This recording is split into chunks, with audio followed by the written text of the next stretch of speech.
Welcome back, people, to another YouTube video. So this one today, you could say, is a little bit different. I don't particularly want to share this clip, but I'm going to show you a clip from age 22, about 4 years ago, where I would say my anxiety levels were at their peak. So yeah, let's give it a watch. Hi, my name is Thomas. I have done the course with Alan Murphy last year, and I'm currently working as a PT in ATP Fitness in Donnybrook. My experience with Alan was great overall. He's incredibly knowledgeable, and the environment he created as a group was immense, and we all got along so well. Oh my God. Myself, I was a bit lost going into the course. I didn't know what I wanted to do. After the qualification, my outlooks were a lot clearer, not just fitness orientated, but life areas as well. So yeah, that was me at age 22, where I don't think I need to point it out, but I clearly lacked a lot of confidence. Bit of a tough watch, if I'm honest, but the reason I'm making this video is because, by the way, that came up on my archives from a few years ago, you know, when you get kind of memories on your Instagram or whatever it is. But I used to look at the video that I'm making right now from people when I was that anxious and lacked so much confidence those years ago, and I used to think, okay, cool, that person did it, so it's doable. And when I talk about myself having anxiety in the past, it's not just, you know, you get a bit nervous for something. It's kind of something that roots all the way back to my younger years. Even in secondary school, you might remember where you're in the class and you're asked to read something, even if it's a couple of sentences. If I knew my name was coming up, I'd start like almost shaking and getting so nervous. And you know, these weren't necessarily extremely young years. These were all the way to my kind of late teenage years. You know, you're 18 really when you leave secondary school. And even something as simple as that, God forbid, doing like a presentation in front of a class, any sort of public speaking, even if it's 5 to 10 people, would have been horrifying to me. But yeah, literally reading a couple sentences in front of the class where everyone is doing the same thing, I'd be thinking about it so much for those minutes leading up to it. And that's kind of the, I suppose, first memory I have of anxiety really hitting me, but I don't think I really knew what it was at the time, and I didn't think too much deeply into it. But yeah, then I'd start reading and my voice would just be shaking, I'd be trembling, and you could probably hear it, but nobody really says anything. And look, there were probably other people experiencing the same thing, but it felt like I was the only one who really was that anxious for something so small at the time. And just for the record, I was quite a happy kid. I've never really struggled that much mentally, thankfully, but I don't even think I knew what anxiety was until maybe age 21. Like 19 in university still didn't really fully take into account that I was quite an anxious person.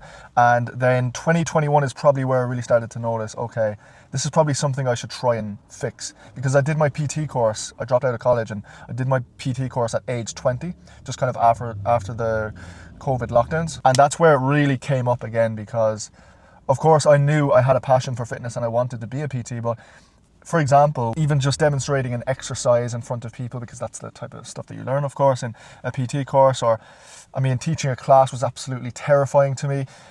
But I would do it, and I realized after a while that, you know, I did have anxiety and I needed to do this more to get out of the comfort zone to kind of combat that. And I did start to do it more. I did start volunteering to maybe demonstrate an exercise in the gym, which seems so small now looking back, but those types of small things at the time, which you think are really big, actually do matter because they compound over time. So yeah, the PT course progressed, and eventually I got to the point where I was teaching a class and I did get a little bit better at it.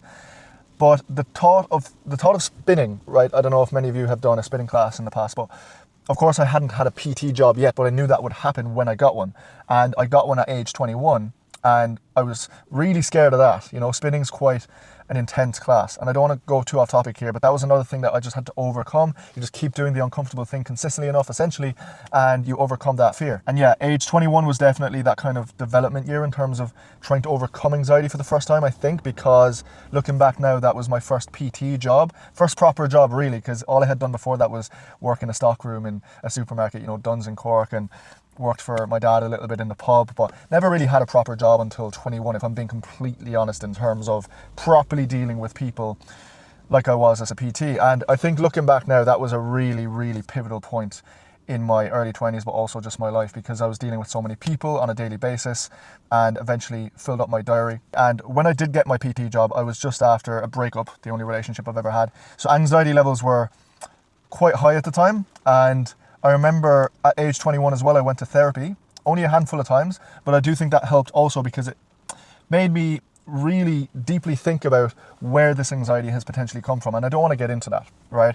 But it probably goes back to earlier years. I had a great childhood, but yeah, look, anyway, Therapy makes you think about things that you probably didn't think about before, gives you a lot of insights, and I do think that helped. But the number one thing for me at the time, despite therapy being great, was the fact that I was going in 5 days a week and PTing people relentlessly, like 2 people every half hour. Of course, it takes a little bit of time to build up your diary, but I got busy pretty quick. I'd like to think I was a pretty good trainer, and now I'm an online coach, as some of you will know.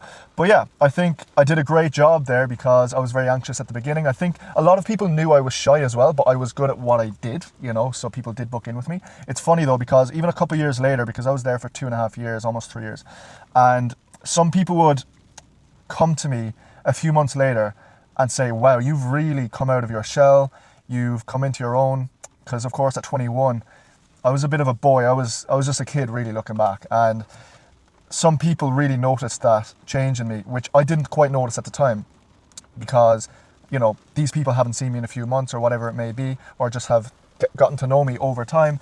And yeah, it's not really something that I suppose you'd get from your family or your friends, because I guess you're more extroverted with those people. But the people who you are professionally working with and trying to help in a PT setting, the fact that I was getting told that by so many people, actually, even just my first year into PTing, was very satisfying for me to hear. And I guess even though I knew I was making progress, that was confirmation that I was. During this time, I would do things that just made me uncomfortable. I literally had a cold shower every single morning for 2 years straight. I know that's mental. It's even crazy for me to look back and think, why did I do that? But, you know, I was just like, I got to overcome anxiety, man, because I knew I had it and I wanted to get rid of it, essentially. So yeah, just things like that, but also bigger things like solo trips. I remember going to a business event when I was 23 in Marbella, and I was petrified, really, because I was extremely broke, staying in some really cheap Airbnb. I remember walking to the business event in sliders, right, and swimming shorts.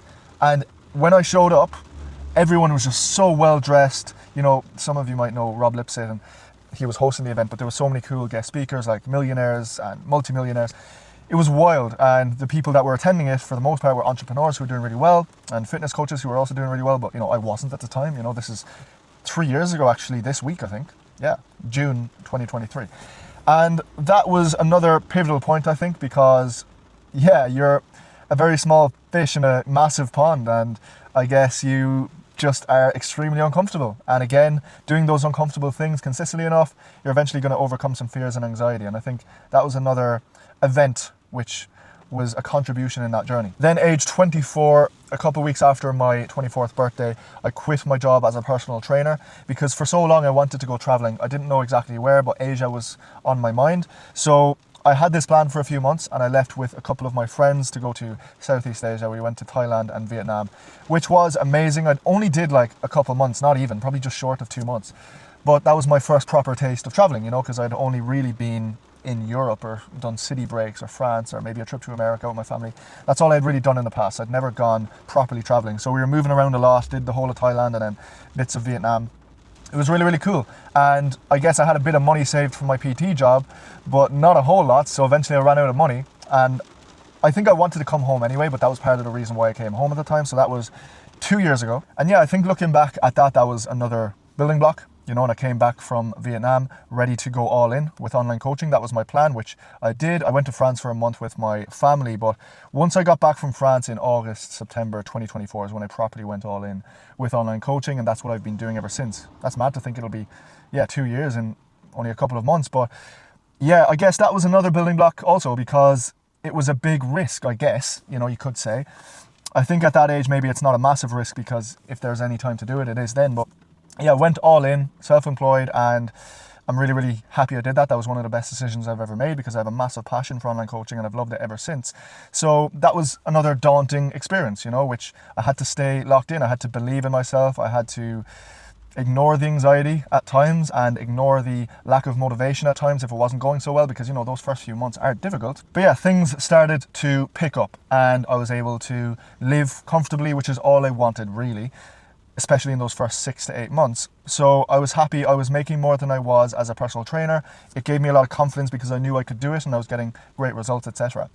So then come March, April, I think it was January or February that I had the idea, but it was the end of March, start of April, I went to Bali because I had a friend there and we decided, okay, let's have a great time in Bali, and that's what we did. I went there for 7 weeks. We had another friend join as well. Yeah, that was another taste of traveling, not moving around quite as much as Thailand, Vietnam. But look, I think 2025 was the year where I really knew I had overcome the anxiety that I was experiencing a few years back. I still experience anxiety, right? Of course I do, in small amounts though, and something that I can manage very, very well. I can control it completely, whereas I don't think I had control over it, especially with that video that I showed you at the start, that clip that I showed you. I don't think I had control over it back then, and it was almost consuming me. And over time, I just kept promises to myself. Yes, fitness was a massive, I suppose, contributor. And I do think if you are completely lacking in the fitness department, or you don't go to the gym, or you don't focus on any physique development whatsoever, then you really should, because it's a gateway to so many other things. So yes, fitness was massive, but also, as I said, keeping promises to myself, doing the uncomfortable thing consistently, because you always know what that is, right? Let's be honest. And then traveling, going on solo trips, doing things on my own, even just going for coffees on my own and things like that, you know, networking a little bit and trying to meet new people, all these kind of things, like, you know. And I can confidently say now I have a lot of self-respect. I have so much confidence. I don't care what people think about me if it's in a negative way, which I used to probably care a little bit. If I get a hate comment now, I genuinely enjoy that. And yeah, it's just something that doesn't happen overnight, but it's very, very possible if you just keep doing the right things. And you know, age 25 there, about 7 months ago, I went to Australia for 3 months, pretty much on my own. I knew some people there, but yeah, went to Bali another 2 times as well. I went to Philippines. I did a solo trip there, which if you saw that on my YouTube, oh my God, what a banger. That was the best trip ever. It is possibly the best thing I've ever done in terms of travel. I had an absolutely unbelievable time, completely solo, but met a lot of people, as you would have seen by the videos, if you saw them. But yeah, man, I hope this was somewhat insightful if you are somebody who maybe experiences anxiety, because I can tell you I did very much experience it. And while I said I did go to therapy, which I think is great, okay, I think no matter what mental state you are in, therapy is beneficial for anyone in any capacity. Just to speak with someone who's not going to judge you, let out your thoughts, and you might get an insight that you didn't think about before. But yeah, although I think therapy is great, I think it was the other things that really developed me as a person and allowed me to overcome the anxiety that I once had. So yeah, hopefully you got something from this video. I just said I'd make this video because it's something that I probably would have wanted to watch a few years back. Anyway, life is good. I will see you guys in the next one. Thanks for watching. Like, subscribe, it helps me out a lot. God bless.